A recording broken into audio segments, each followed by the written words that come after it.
ചോദ്യം number 303 Shrimati K Rama. ബഹുമാനപ്പെട്ട മുഖ്യമന്ത്രി ചുമതലപ്പെടുത്തിയ പ്രകാരം തദ്ദേശ സ്വയംഭരണവും എക്സൈസ് പാർലമെന്ററി കാര്യ വകുപ്പ് മന്ത്രി ബഹുമാനപ്പെട്ട മിനിസ്റ്റർ. സർ, എയും ബിയും സിയും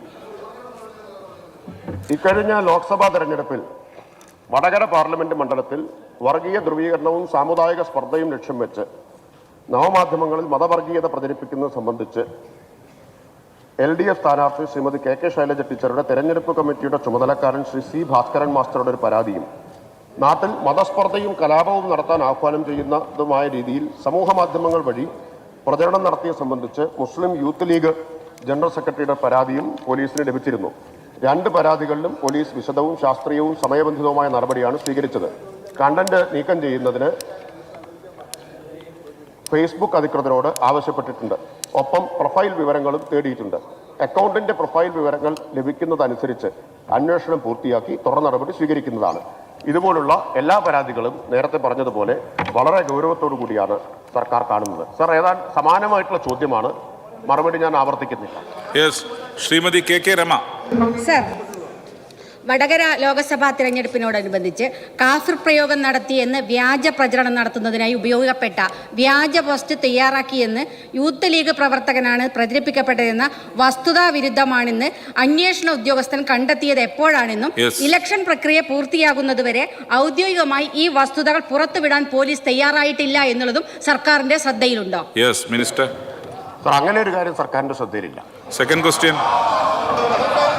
സർ, വർഗീയ ചേരിതിരിവുണ്ടാക്കുക എന്ന ലക്ഷ്യത്തോടെ സാമൂഹ്യ മാധ്യമങ്ങളിൽ പ്രചരിപ്പിക്കപ്പെട്ട കാഫിർ പ്രയോഗം നടത്തിയെന്ന മുൻ MLA കുറ്റ്യാടി MLA കെ ലതിക ഉൾപ്പെടെ ഉള്ളവർക്കെതിരെ ഏത് വകുപ്പുകൾ പ്രകാരമാണ് കേസെടുത്തത്? ആ പോസ്റ്റ് പിൻവലിച്ചു എന്നുള്ളത് അതിനെതിരെ സർക്കാരിന്റെ ശ്രദ്ധയിൽപ്പെട്ടിട്ടുണ്ടോ? സർ, ഞാൻ ആ കാര്യങ്ങളെല്ലാം നേരത്തെ വിശദീകരിച്ചു.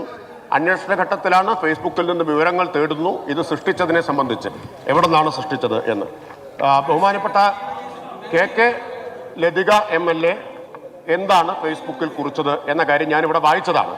അവർ വർഗീയ പ്രചരണത്തിനെതിരായിട്ടാണ് കുറിപ്പിട്ടിട്ടുള്ളത്. അത് പിൻവലിച്ചത് സാധാരണഗതിയിൽ നമ്മുടെ ആരുടെയെങ്കിലും ഒരു പോസ്റ്റിനെ ദുരുപയോഗിച്ച് നാട്ടിൽ പ്രശ്നം സൃഷ്ടിക്കാൻ ശ്രമിച്ചാൽ ഏറ്റവും പക്വമായ വിവേകപൂർണമായ നടപടി അത് പിൻവലിക്കുക എന്നതാണ്. അങ്ങനെ നമ്മൾ പലരും പിൻവലിച്ചിട്ടില്ലേ? അങ്ങനെ പലരും പിൻവലിച്ചിട്ടുണ്ടല്ലോ. ഞാനിപ്പോ ഓരോന്ന് പറയണോ? പലതരത്തിലുള്ള പോസ്റ്റുകൾ, സ്വന്തമായിട്ട് അഭിപ്രായങ്ങൾ വന്നത്, അല്ലെങ്കിൽ ഇത് ഏൽപ്പിച്ചാരെങ്കിലും ചെയ്തത്, അങ്ങനെയുള്ള കാര്യങ്ങൾ അനുചിതമാണ്, തെറ്റാണ് എന്ന് കണ്ടപ്പോൾ പിൻവലിച്ചിട്ടില്ല. അതൊരു വിവേകപൂർണമായ നടപടിയാണ്. ശ്രീ സണ്ണി ജോസഫ്. അതെ, മന്ത്രി ഇപ്പൊ അന്വേഷണത്തിലിരിക്കുന്ന കേസില് ലതിക കുറ്റം ചെയ്തിട്ടില്ല എന്ന് മന്ത്രി പ്രഖ്യാപിക്കാൻ നിയമവാഴ്ചക്കെതിരാണ് അദ്ദേഹത്തിന്റെ സ്റ്റേറ്റ്മെന്റ്. സാർ, എൻ്റെ ചോദ്യം, ഇത്തരത്തില് തെറ്റായ പ്രൊഫൈലുകളൊക്കെ സൃഷ്ടിച്ച് വ്യാജ വാർത്തകൾ സൃഷ്ടിക്കുന്നവർക്കെതിരായിട്ട് ബഹുമാനായ MV ജയരാജൻ ഒരു വാക്ക് ഉപയോഗിച്ചിട്ടുണ്ട്. റെഡ് ആർമി, ചെങ്കോട്ട, ചെങ്കതിർ, ഈ പേരിലൊക്കെ പ്രചരിപ്പിക്കുന്ന പ്രചരണം നടത്തുന്ന ആളുകളെ അദ്ദേഹം വിളിച്ചത് എരണം കെട്ടവരെന്ന്. ചോദ്യത്തിലേക്ക് വരൂ പ്ലീസ്. അക്കാര്യം മന്ത്രിയുടെ ശ്രദ്ധയിൽപ്പെട്ടിട്ടുണ്ട്. ഈ എണ്ണം കെട്ടവരെന്ന് അങ്ങയുടെ പാർട്ടിയുടെ ജില്ലാ സെക്രട്ടറി അങ്ങയുടെ പാർട്ടി സഹാക്കളെ കുറിച്ച് പറയേണ്ട സാഹചര്യം അങ്ങയുടെ ശ്രദ്ധയിൽപ്പെട്ടിട്ടുണ്ട്.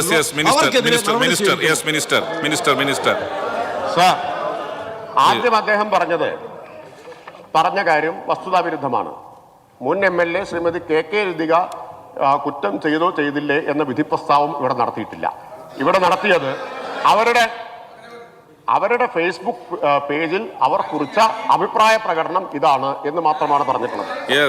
അതാണ് പറഞ്ഞിട്ടുള്ളത്. സെക്കൻഡ് പാർട്ട് പറയട്ടെ. അദ്ദേഹം കംപ്ലീറ്റ് ചെയ്യട്ടെ.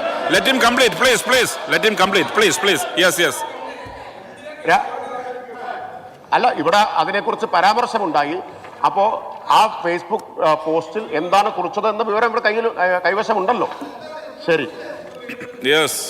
രണ്ടാമത്തെ കാര്യം, സർ, സമൂഹ മാധ്യമങ്ങൾ ഉപയോഗിച്ച് ദുഷ്പ്രചരണം നടത്തുന്ന, ഇത്തരം സാമൂഹിക വിരുദ്ധമായ പ്രചരണം നടത്തുന്ന ശക്തികളെയാണ് പലരും ഇങ്ങനെയുള്ള വിശേഷണങ്ങൾ നൽകിയിട്ടുണ്ട്. ഏതെങ്കിലും ഒരു പ്രത്യേക വ്യക്തി നടത്തിയ വിശേഷണത്തെക്കുറിച്ച് ഇവിടെ പറയേണ്ട കാര്യമില്ല. പലരും സമൂഹ മാധ്യമങ്ങൾ ഉപയോഗിച്ച് ദുഷ്പ്രചരണം നടത്തുന്നവരെ സാമൂഹിക വിരുദ്ധരായിട്ടാണ് കാണുന്നത്.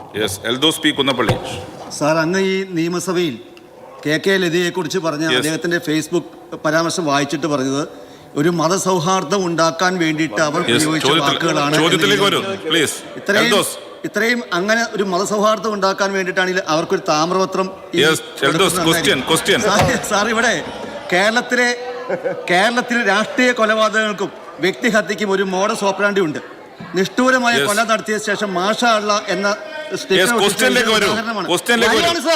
ഞാൻ വരുവാണല്ലോ. പ്രസ്തുത കേസിൽ ഈ പ്രവണതയാണ് കാണുന്നത്. ഈ പ്രവണത തടയാൻ സർക്കാർ നടപടി സ്വീകരിക്കുമോ? വ്യക്തമായോ? താമ്രപത്രം വേണോ അതോ കുറ്റപത്രം വേണോ എന്നൊന്നും ഞാനിപ്പോ പറയുന്നില്ല. ആ കാര്യങ്ങളൊക്കെ പിന്നെ അന്വേഷണത്തിന്റെ ഭാഗമായിട്ട് വരട്ടെ. സാർ